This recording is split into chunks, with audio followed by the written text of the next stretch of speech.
27 اکتوبر یوم سیاہ کشمیر۔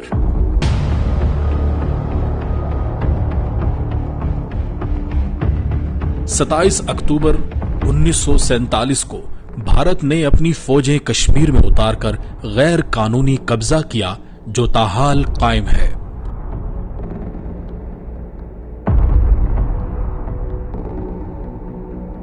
انسانی حقوق کی خلاف ورزیوں کا ایک ایسا دور شروع ہوا کہ کشمیریوں کو ان کے بنیادی انسانی حقوق سے ہی یکسر محروم کر دیا گیا۔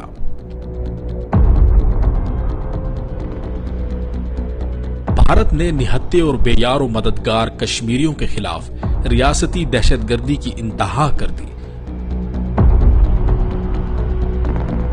بھارتی افواج کے ظالمانہ ہتھ کنڈوں اور ظلم و جبر کے باوجود کشمیری اپنے حق خود ارادیت کے مطالبے سے ایک